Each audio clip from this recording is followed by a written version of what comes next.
Hello and welcome back to my channel. On this video, I'm going to share about all of the books that I was able to read in the month of September. And there were almost 30. I think I read 29 and some really good ones in here. So I had a bit of a goal to kind of transition myself into fall reading in the month of September. And I feel like I had some books that really hit the spot for that. But in order of what I read, the first book I picked up is a book called Starbringer by Tracy Wolff, and this is kind of a YA sci-fi book about a bunch of kind of teenagers that are on a spaceship together, and they end up on this spaceship kind of trying to like save the world a bit.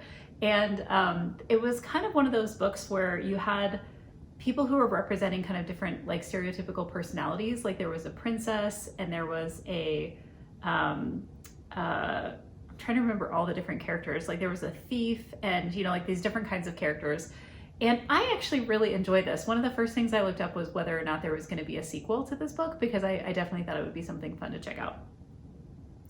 I also was able to get through the next 3 books in the K. Scarpetta series by Patricia Cornwell. And this is a long-running series about a medical examiner who solves crimes. The first book that I read this month, which is book number 11, is called The Last Precinct. And then a little bit later in the month, I read book number 12, which is called Blowfly.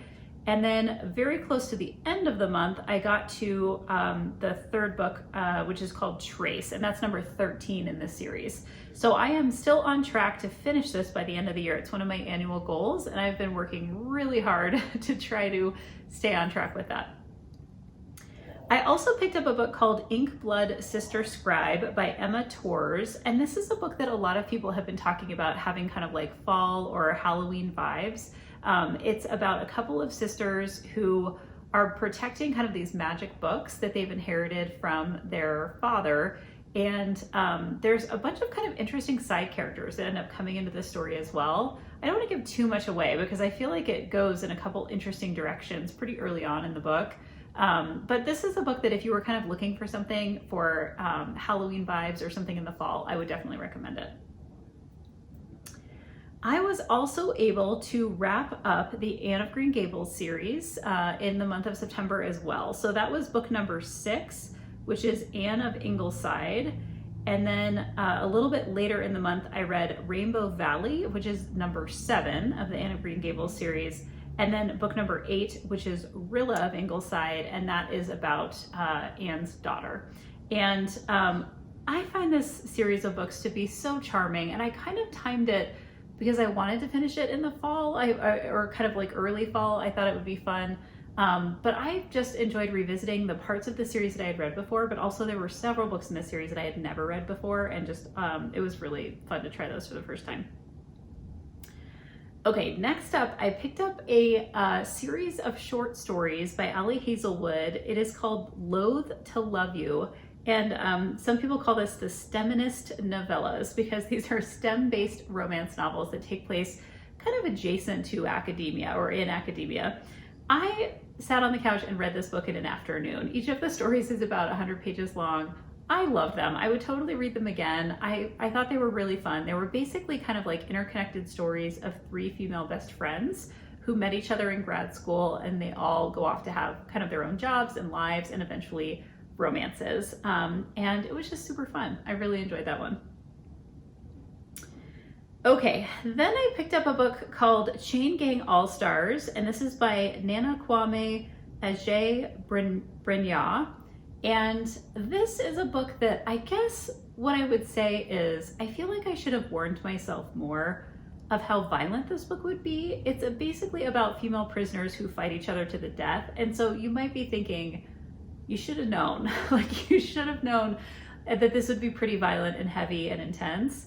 And it was, and I guess I just was not as prepared for it. And I feel like that's one kind of trigger warning I would offer is this is a book that really deals with the prison system and how it is continues to be an outgrowth of what we are doing with racial inequality, especially here in the United States, and with the prison system and various other kind of structural inequities that we have built up in our systems. And so this was just a really intense book. I mean, it's one of those ones that I think it's good for people to read, but it's kind of hard to recommend because it's very intense. And there was a lot of violence.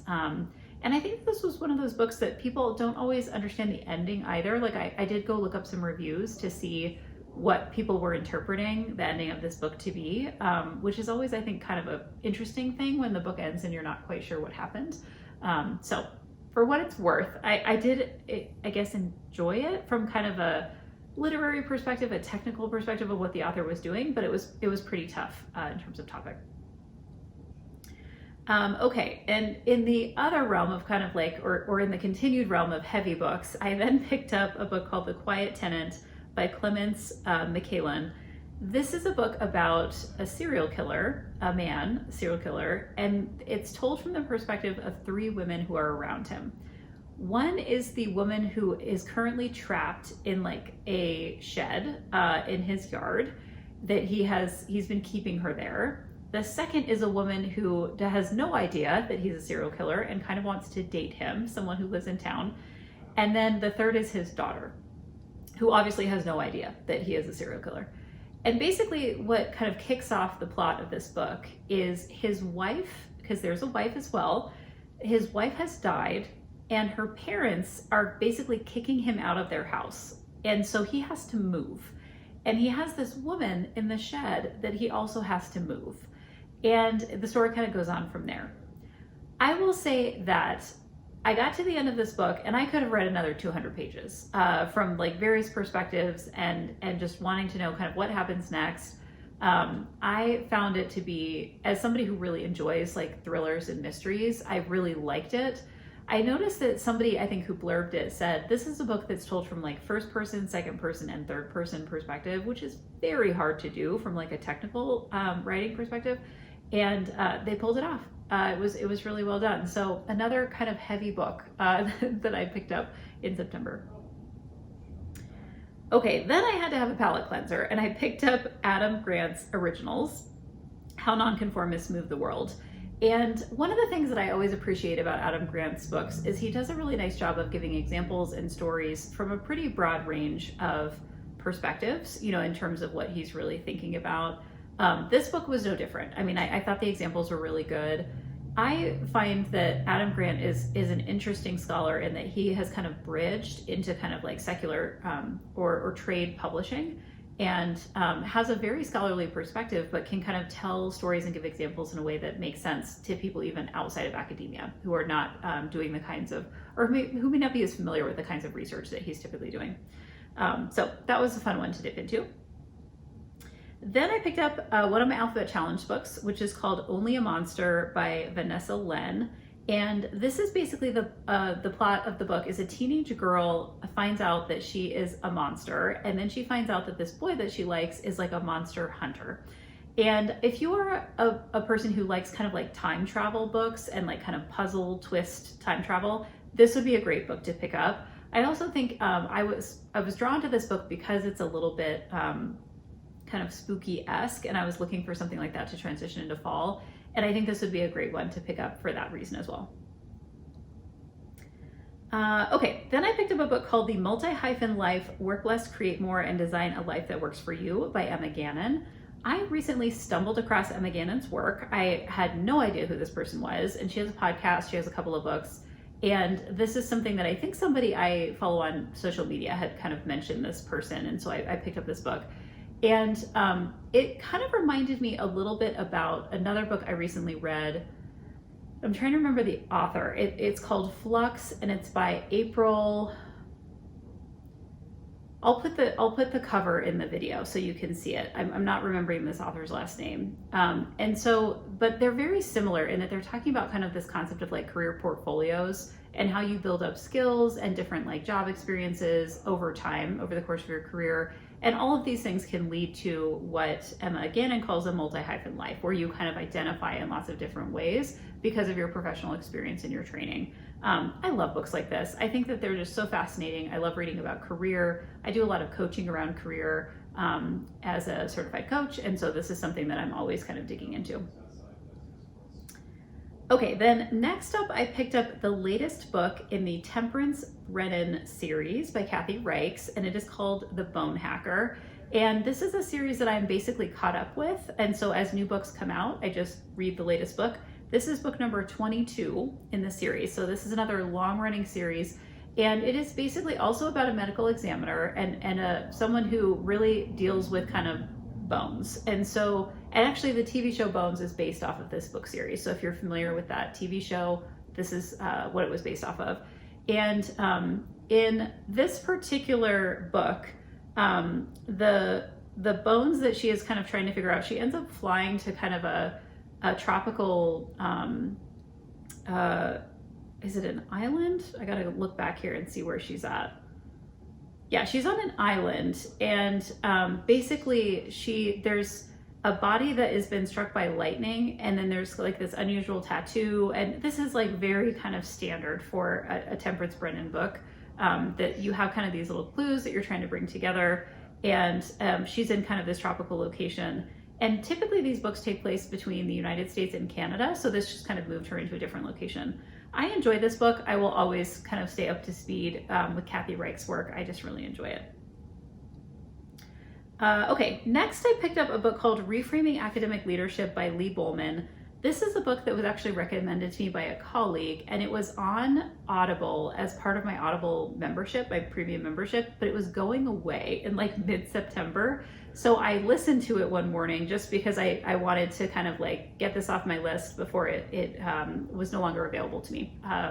And I found this to be kind of an interesting, like one of the things that stood out to me the most about this book was it was talking about kind of how culture impacts leadership and how cultures within higher education environments can be a little bit strange.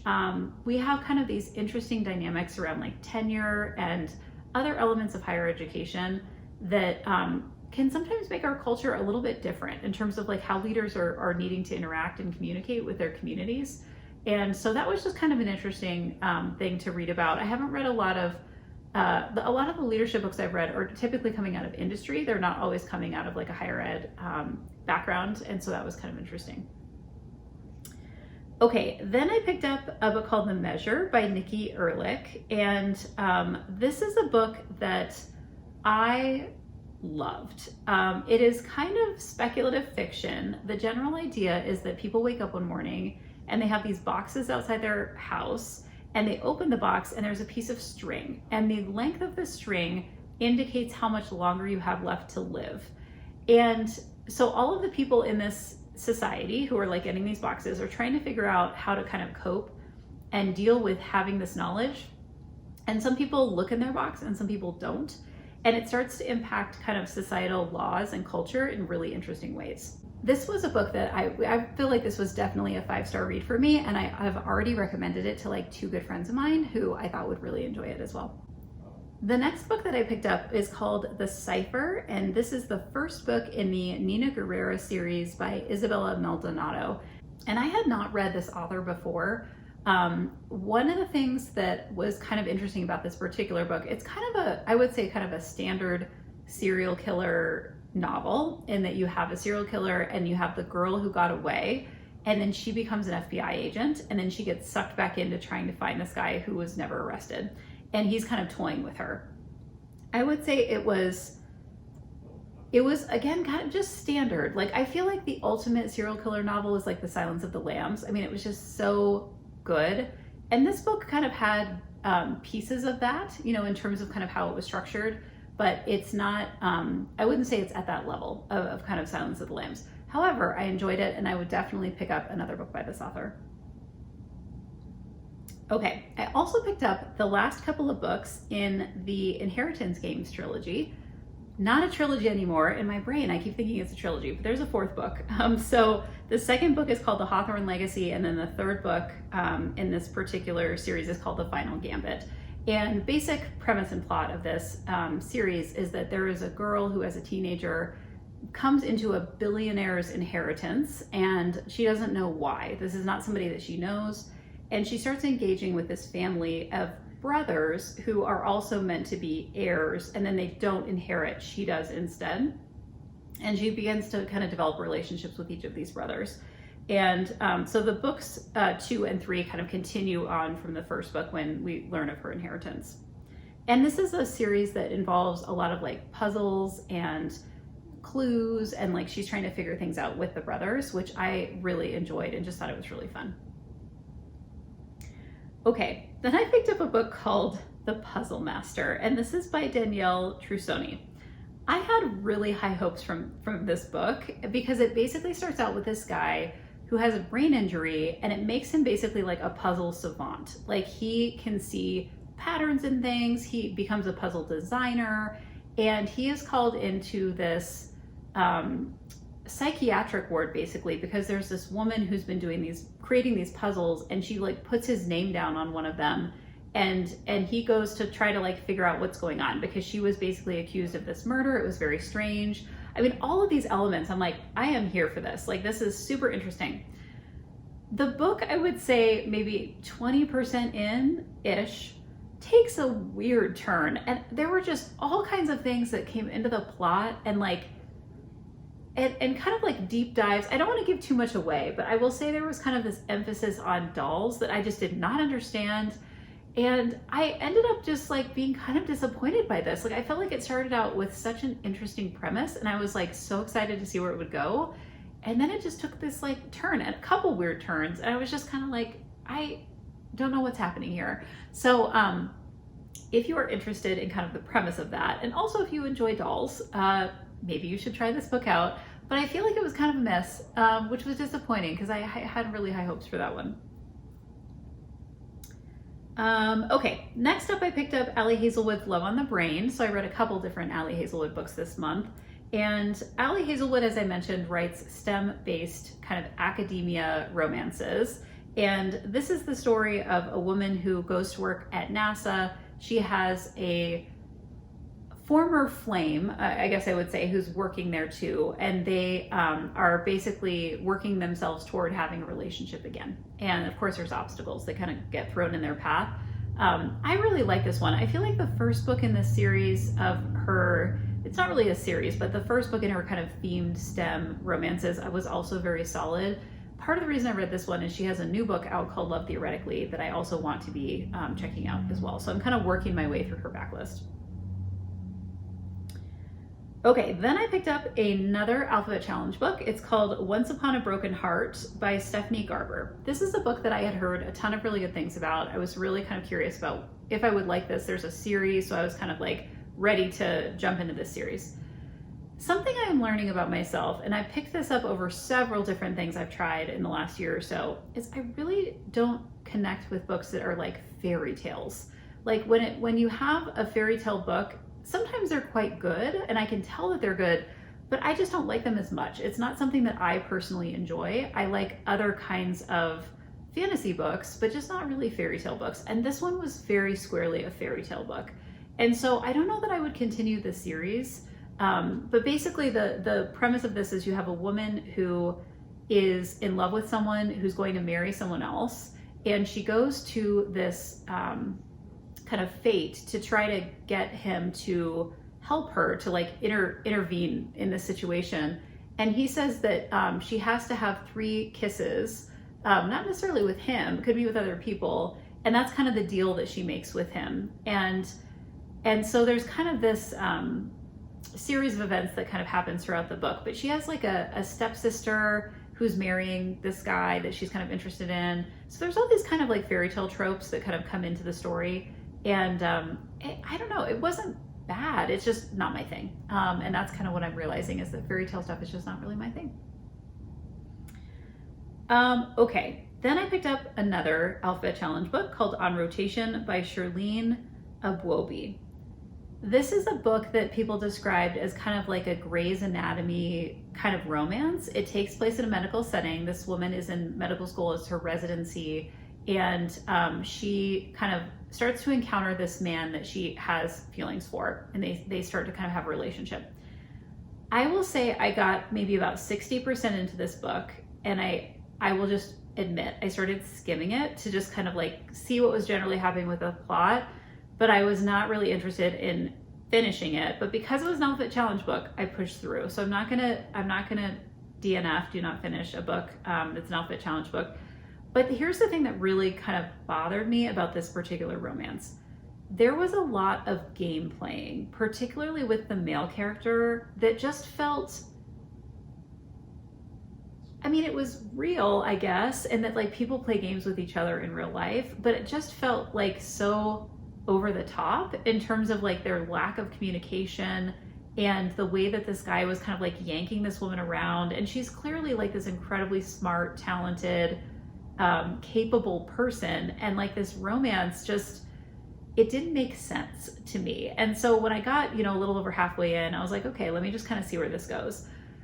I actually felt like this book, if it was not billed as a romance and it was more just like her journey of like going to medical school, and like she has got kind of some family dynamics with her parents that are really interesting, and she's just kind of coming into herself, that would have been, I think, way more satisfying than trying to layer in this kind of weird romance that had all these games. So this one was kind of a miss for me for those reasons. But if you are interested in kind of this Grey's Anatomy themed romance, and or if you like that miscommunication trope, this would definitely be one that you'd want to pick up. Okay, then I read what is probably my favorite book of September, one of my top books of the year, I would say, and it is called Divine Rivals by Rebecca Ross. This is the first book in the Letters of Enchantment series. There is a second book coming out, I believe, in December, sometime this fall. And so part of the reason that I was reading this was I knew this other book was coming out. People have been raving about this book, and so I wanted to pick it up. I absolutely loved it. I think I read it in about a day, like over a weekend. And basically this is a story about two rival journalists, a man and a woman, and they end up having this kind of magical connection through a means which I will not describe because it gives something away, but they're basically writing letters to each other. So this is kind of an epistolary element of the novel. And they're also set in a time where there's this like war that's happening. And so, and when I first started reading this, I was like, oh, this is like World War I. And it turns out like, no, this is not World War I. This is set in kind of there's a magical overlay to this particular plot and story that it kind of feels a little bit kind of World War I-esque, but it's not. Like it's actually this other magical set of beings that are kind of at war with each other, and then everybody gets sucked into it.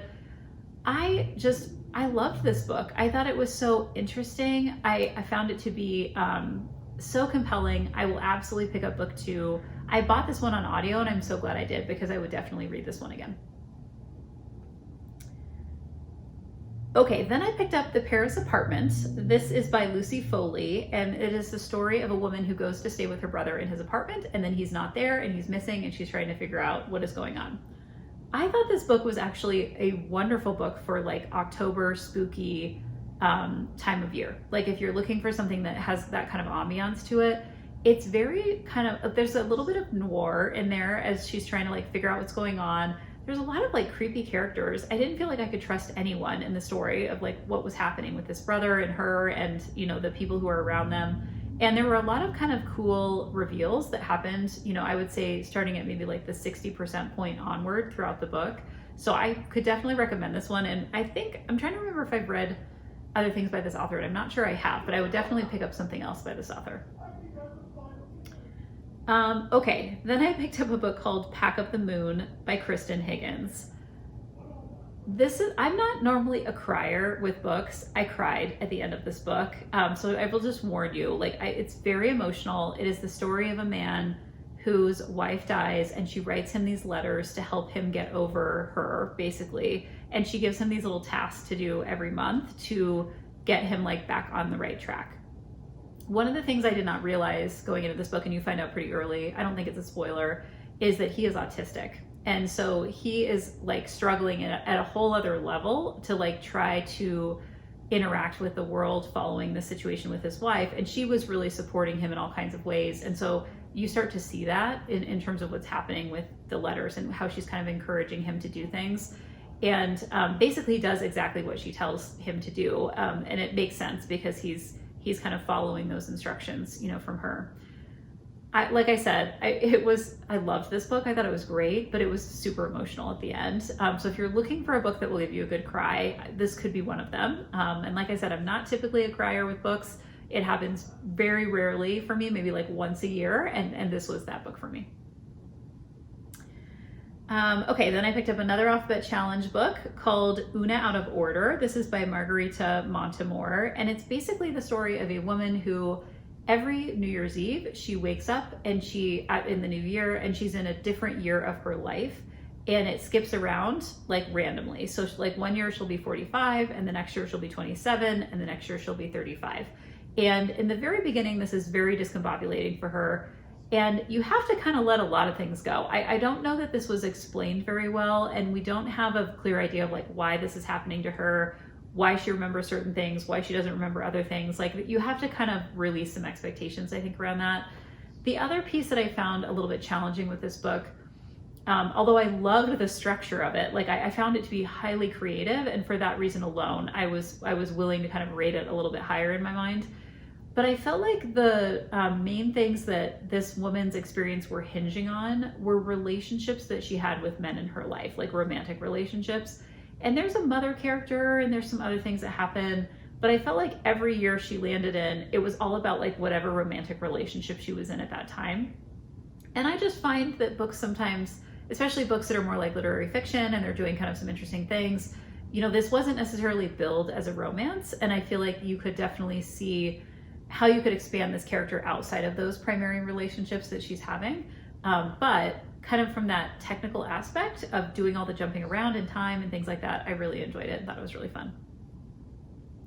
And then the last book that I picked up in the month of September is a book called Things We Left Behind by Lucy Score. This is the third book in the Knock 'Em Out series, which is basically a trilogy of romances between these men who are basically kind of brother figures, and then the women that they end up with. So in the first book, there's kind of this brother character who lives in a small town, and he ends up falling in love with this woman who kind of comes into town because her sister lives there. And in the second book, it's his brother who's a police officer, and he also ends up in a romance. And then the third book is about this kind of like adopted brother that they both have. This is like a good friend of theirs from high school that they see as a brother, but he is not their biological brother. And he is in this kind of like enemies to lovers relationship with someone else they went to high school with. And these are characters in the third book. All of these characters have shown up in the first and second book. So you kind of know that there's like this tension between these two characters. You don't know why. And we get to hear that entire story in the third book. I found it to be really satisfying. There's a wonderful epilogue at the end that kind of wraps a lot of things up in a really satisfying way. I would say of all of these three books, I would definitely read them in order. The first one is probably my favorite. But I feel like they each have their own kind of nice charm in terms of like how you're getting to know this small town and how these relationships are unfolding. So those are all of the books that I read in the month of September. I would love to hear what you read as well. Please feel free to drop a comment below. And keep an eye out soon for my TBR pile for October, in which I am definitely going to pick a couple more books on the spooky side of things, given the Halloween holiday. So until then, happy reading.